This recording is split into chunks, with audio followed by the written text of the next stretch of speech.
joining us to discuss this is Louis Drounau, founder of European Democracy Consulting. Hello, sir, and thank you for having an opportunity to speak with us. Thank you for having me. Now, I want to talk some numbers and just set a ground for our discussion. Now, Eastern Europeans hold around 2.7% of roles across EU institutions, since we're talking about since 1952. Now, Central Europeans are slightly better with 2.3% of roles during the same period. And now, in contrast, Western countries, European countries dominate, staunching 61.3% of roles. So what really happened here, and what went wrong? I think what's important is what did not happen. We provide a historical perspective in order to have a long-term view. But of course, what is more relevant is to look at the figures, let's say, since 2004, since the enlargement of the EU to the broader part of Central and Eastern Europe. And what we see is that very little has changed in those 20 years. The very low representation numbers of citizens from Central and Eastern Europe in leadership positions has not increased. And if you look at the numbers, of course, there are yearly variations. We had a peak around 2019 following the last European elections, but those numbers have gone back down and they're now at a historic low. So in order to have a statistically meaningful view, individual years can be a bit tricky, but even looking at 3-year tranches, we see that those shares are going down. And one number that is for the year 2023 that is less statistically relevant but probably more politically meaningful is that, of course, not a single citizen from Central and Eastern Europe was nominated to a positions, while 16 from Western Europe and 22 in total were nominated in that year. So now, what is it that, just like you said, let's say the things that didn't happen are important? That's one thing I wanted to ask. But another thing, so now just how important will be the Polish presidency of the European Council of the EU, which will begin on January 1st, 2025? How important will be for the future appointing of citizens from this region that we're talking about in the future?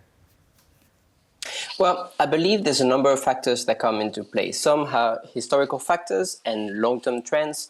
For instance, countries that have been part of the EU for a longer time, having probably their populations more inclined to join the administration, and those people rising through the ranks. And the EU, of course, broadcasts and advertises its HR strategy to encourage diversity in its recruitment, which is slowly building through the ranks, and this is a positive trend. However, there's also a separation between the main HR strategy and appointment to leadership positions, which can easily be more political. Now, we see in practice that even though the Commission and the Council have direct limited roles in those appointments, they have member states themselves and their appointees and representatives are responsible for around 2/3 of leadership positions. So in a sense, the direct presidency of the Council may have a limited impact, but this is more ongoing work and negotiations between states and coordination to try to improve this diversity. In practice, what is really lacking at the moment is a recognition of this fact. We're convinced that having a lack of representation of diversity is damaging to people's sense of belonging to the Union. Now, I want to note that there is probably no willingness to discriminate or to underrepresent on purpose specific countries or regions, but nevertheless, the results speak for themselves. We have very few citizens of the Union from Central and Eastern Europe in positions of leadership, and this progressively surely erodes the trust of citizens in the democratic institutions. Right, and having that in mind, what you just said, if you could break it down for us ever so slightly, why do you think that now Eastern European countries or Central European countries are being, well, forgotten? I mean, what factors do now bring this to our attention? I am talking about,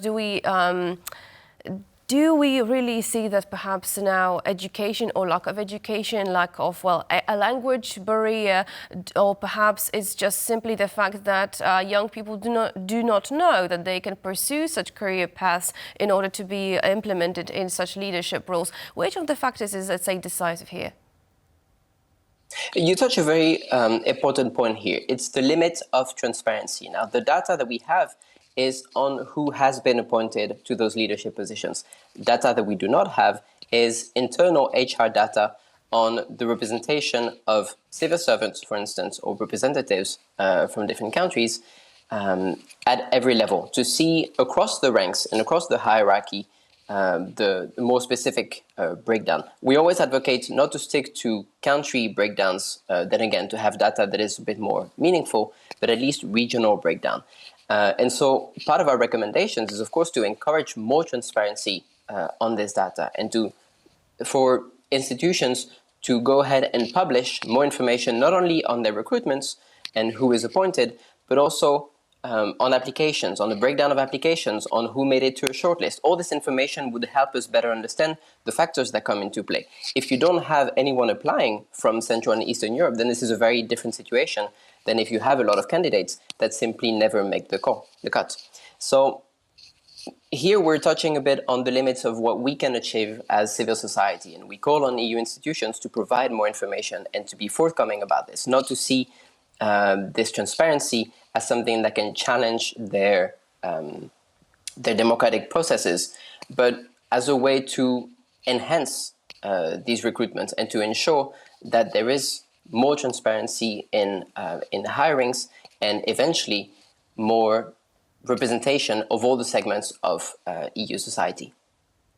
Right. So now, very recently, Charles Michel, before coming to Warsaw yesterday, he said that it should be a priority to have more citizens from this region that we are talking about in EU institutions. Do you think that he will really follow up on that and consider it as a priority? This is difficult to say. I agree with his assessment, and we yearly, because this is the fourth time that we have this review, we get acknowledgements from institutions, and they reiterate their support for diversity.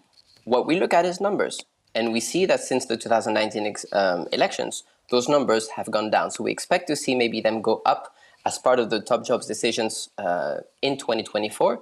But what is more meaningful is the years after that, and I remain skeptical that those numbers would dramatically go up. All right, Mr. Louis Drounau, founder of European Democracy Consulting, thank you very much for your insight here and for sharing it with us on TVP World.